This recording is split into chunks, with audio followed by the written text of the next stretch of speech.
is that something Jose wants to talk about his housing, then we'll go to the CM. Very quickly.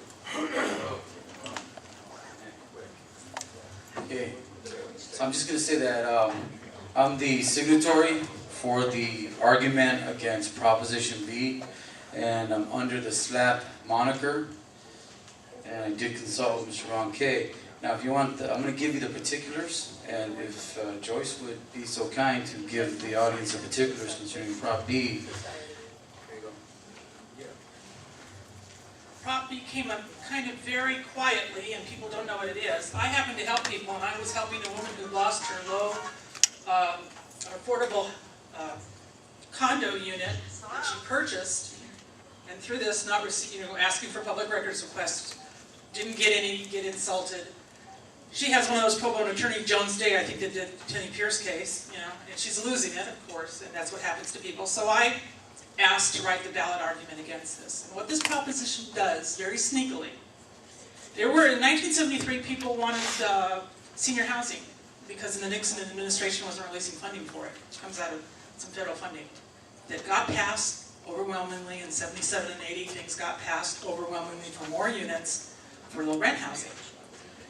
According to the state constitution, we as citizens have to approve, through what's called Article 34, the ability for these agencies to allow these units. In those days, it was low density. Low in height, low in number of units. It kicks in at 50 or more %. Why you see so many units now in the city that really aren't affordable, and why they cry, is they go 49% and under. And they even get federal funding that doesn't qualify for low rent housing. That's part of the law. This is the 50% or more. So they're going to take away all the senior housing into what Proposition 1C is, which is that kind of emergency homeless shelter housing, which is really what Grand Avenue got for a park.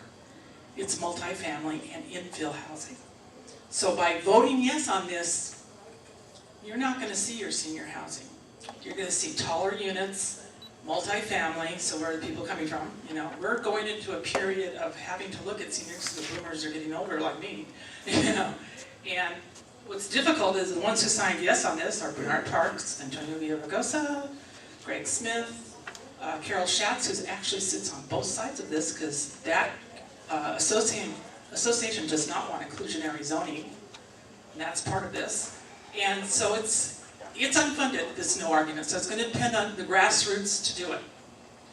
And it's difficult because even in the way they write the ballot, you don't know what it really is about. They do it in such a way, and I sat through that ballot simplification committee to even try and get it changed so it's a little clearer, and it's about as clear as mud. So I hope you'll take a grassroots interest. Thank you. Just remember that they got all this high-density mixed-use commercial development complexes along all transit corridor hubs, and there's really not, if any, senior housing allocated for these development projects that they got going. So we need to basically provide for seniors, and seniors don't use schools, seniors don't rob anybody, they don't really drive as much as young families do, and they do a lot of volunteer work, and they're the greatest voters you could ever rely on.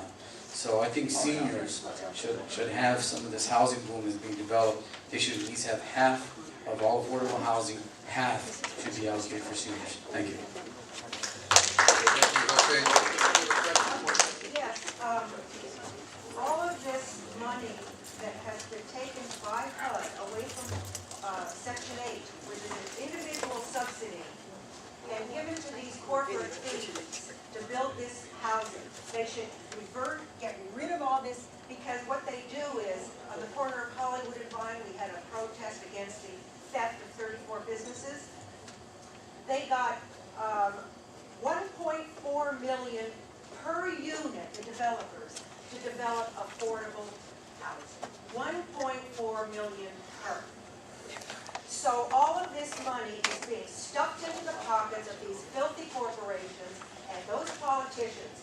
If they went back, and as Section 8 diminished, the affordable housing trust funds rose. If they don't go back individual subsidies, you can forget everything, because they're slowly, or not so slowly, stealing all of our money from the federal government. I take your word for it, if it's all my understanding.